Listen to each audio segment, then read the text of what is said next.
പുനലൂർ ശ്രീരാമപുരം മാർക്കറ്റിലുണ്ടായ അഗ്നിബാധയിൽ നിരവധി കടകൾ കത്തിനശിച്ചു. 2 പച്ചക്കറി കടകളും 8 താൽക്കാലിക സ്റ്റോളുകളുമാണ് അഗ്നിക്കിരയായത്. 5 ലക്ഷം രൂപയുടെ നഷ്ടം കണക്കാക്കപ്പെടുന്നു. ശനിയാഴ്ച അർദ്ധരാത്രിയാണ് സംഭവമുണ്ടായത്. തീപിടുത്തം ആസൂത്രിതമാണെന്ന് വ്യാപാരികൾ ആരോപിച്ചു. രാത്രി കുറച്ച് ആവാസന്മാരെ അഴിഞ്ഞാട്ടം കാരണം മാർക്കറ്റിനകത്ത് 2-3 സ്ഥലത്ത് തീയിട്ട് നശിപ്പിക്കുകയും ലക്ഷക്കണക്കിന് രൂപയുടെ നാശനഷ്ടം ഉണ്ടാക്കിയതിൽ ഒരു 2-3 മാസത്തിന് മുമ്പ് പല കടകളിൽ കയറി ഇറങ്ങി നല്ല രീതിയിലുള്ള നാശനഷ്ടങ്ങൾ ഉണ്ടായിക്കൊണ്ടിരിക്കുക. മോഷണം, ഓരോ സാധനങ്ങൾ, വിലപിടിപ്പുള്ള സാധനങ്ങൾ എടുത്തുകൊണ്ട് പോവുക, ഉപകരണങ്ങൾ നശിപ്പിക്കുക, ത്രാസ് നശിപ്പിക്കുക, ഫോൺ നശിപ്പിക്കുക, സാധനങ്ങൾ വാരി വലിച്ചെറിയുക, അങ്ങനെയുള്ള അഴിഞ്ഞാട്ടം നടക്കുക ഈ മാർക്കറ്റിനകത്ത് മൊത്തം. അപ്പോൾ ഞങ്ങൾ ഇതിനിടയ്ക്ക് ഒരാളെ പിടിക്കുകയും ചെയ്ത് അതിന്റെ ഒരു തീരുമാനം ഇതുവരെ ആയിട്ടുമില്ല. ചാലക്കോട് ഷെഫീഖ് മൻസിലിൽ ഷെഫീഖ്, അജാസ് മൻസിലിൽ സുനിൽ എന്നിവരുടെ പച്ചക്കറി കടകളാണ് പൂർണ്ണമായും കത്തിനശിച്ചത്. വിൽപ്പനയ്ക്കായി സൂക്ഷിച്ചിരുന്ന പച്ചക്കറികളും ജനറേറ്ററുകളും ഇലക്ട്രോണിക് ത്രാസും കത്തിനശിച്ചു. സമീപത്തുള്ള ചാലക്കോട് ഷൈനി മൻസിലിൽ താജുദ്ദീൻ, മരുതമൺ വീട്ടിൽ സുഹറ ബീവി, മഞ്ഞമൺകാല ആഷ്ലി ഹൌസിൽ ജോൺസൺ, മാത്ര ചരുവിള വീട്ടിൽ കനകമ്മാൾ, പ്ലാത്തറ മണിമന്ദിരത്തിൽ അയ്യനാർ എന്നിവരുടെ കടകൾ ഭാഗികമായി കത്തിനശിച്ചു. സ്റ്റോളുകളിൽ നിന്ന് തീയും പുകയും ഉയരുന്നത് കണ്ട് സമീപവാസികൾ ഫയർഫോഴ്സിനെ വിവരമറിയിക്കുകയായിരുന്നു. ഫയർഫോഴ്സിന്റെ 4 യൂണിറ്റുകൾ 2 മണിക്കൂർ പണിപ്പെട്ടാണ് തീ അണച്ചത്. സമീപത്ത് പഞ്ചസാര ഗോഡൌൺ ഉണ്ടായിരുന്നു. ഇവിടേക്ക് തീ പടർന്നു പിടിക്കാഞ്ഞതിനാൽ വൻ ദുരന്തം ഒഴിവായി. കടകൾ ബോധപൂർവം തീയിട്ട നിലയിലാണ് കാണപ്പെട്ടതെന്ന് fire force Punalur station officer R Babu പറഞ്ഞു. ഇന്നലെ ഒരു 11 മണിക്ക് ശേഷമാണ് ഇവിടെ തീപിടുത്തം ഉണ്ടാകുന്ന കാര്യം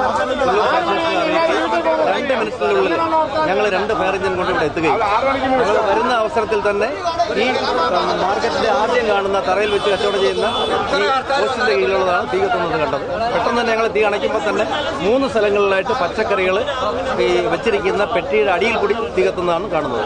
കടകളിലേക്ക് തീ പടർന്നു പിടിച്ചതല്ല, കടയ്ക്ക് അകത്ത് തീ പിടിപ്പിച്ചതായിട്ടാണ് ഫയർഫോഴ്സിന് അനുഭവിക്കുന്നത്. കാരണം ഞങ്ങൾ നോക്കുമ്പോൾ ഇലക്ട്രിക് സ്വിച്ചുകൾ മറ്റൊന്നും കത്തിയിട്ടില്ല, ഒരു സ്വിച്ച് ബോർഡും കത്തിയിട്ടില്ല, വയറിംഗും കത്തിയിട്ടില്ല, ഒന്നും കത്തിയിട്ടില്ല. ഞങ്ങൾ ഒരു 2-3 കട പൊളിച്ച് അകത്ത് കയറിയാണ് തീ കണയ്ക്കുന്നത്. കടയ്ക്ക് അകത്തും പുറത്തും പല ഭാഗങ്ങളിലായിട്ട് തീ ഇട്ടതായിട്ട് സംശയിക്കുന്നു. സാമൂഹ്യവിരുദ്ധരാണ് തീ വച്ചതെന്ന ആരോപണത്തെ തുടർന്ന് ഫോറൻസിക് വിദഗ്ധർ സ്ഥലത്തെത്തി പരിശോധന നടത്തി. മാസങ്ങളായി പുനലൂർ ശ്രീരാമപുരം മാർക്കറ്റിൽ സാമൂഹ്യവിരുദ്ധ ശല്യം നടക്കുന്നതായി വ്യാപാരികൾ പരാതിപ്പെട്ടിരുന്നു. സന്ധ്യ കഴിഞ്ഞാൽ മദ്യപന്മാരുടെ ശല്യമാണ് ഏറെയും. നിരവധി തവണ അധികൃതർക്ക് പരാതി നൽകിയെങ്കിലും നടപടിയുണ്ടായിട്ടില്ല.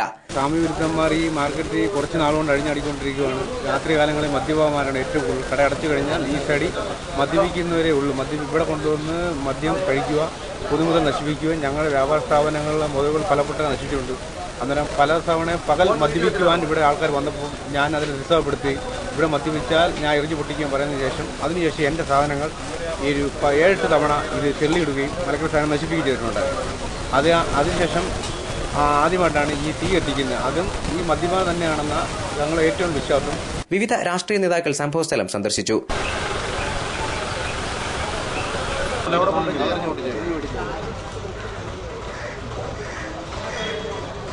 വ്യാപാരി സമൂഹത്തിന് നേരെയുണ്ടായ ഈ ആക്രമണത്തിൽ പ്രതിഷേധം രേഖപ്പെടുത്തുന്നതായും കുറ്റവാളികളെ ഉടൻ അറസ്റ്റ് ചെയ്യണമെന്നും മുൻ എംഎൽഎ PS സുബാൽ പറഞ്ഞു. കഴിഞ്ഞ കുറച്ച് നാളുകളായി ഈ മാർക്കറ്റുമായി ബന്ധപ്പെട്ട് സാമൂഹ്യ വിരുദ്ധ ശല്യം വർദ്ധിച്ചു വരുന്നു എന്നുള്ള ആരോപണമുണ്ട്. പുനലൂർ പോലീസിൽ ഇത് സംബന്ധിച്ചുള്ള പരാതികളും നേരത്തെ നൽകിയിരുന്നിട്ടുള്ളതാണ്. എന്നാൽ പോലീസ് വേണ്ടത്ര നിലയിൽ അന്വേഷിക്കാനോ കുറ്റവാളികളെ കണ്ടെത്താനോ ഉള്ള ശ്രമങ്ങൾ ഉണ്ടായിട്ടില്ല. അതിൻ്റെ ഭാഗമായിട്ടാണ് ഇപ്പോൾ ഇത്തരമൊരു സംഭവം ഉണ്ടായിട്ടുള്ളത് എന്ന് വേണം കരുതാൻ. ഇതിനെ സംബന്ധിച്ചുള്ള ദുരൂഹത പരിഹരിക്കാനുള്ള സംവിധാനം ഉണ്ടാകണം. ഈ കട കത്തിപ്പോയിട്ടുള്ളവരെ സംബന്ധിച്ചിടത്തോളം അവർക്ക് നഷ്ടപരിഹാരം കൊടുക്കാനുള്ള സംവിധാനത്തെക്കുറിച്ച് ആലോചന ഉണ്ടാകണം. News bureau, Punalur.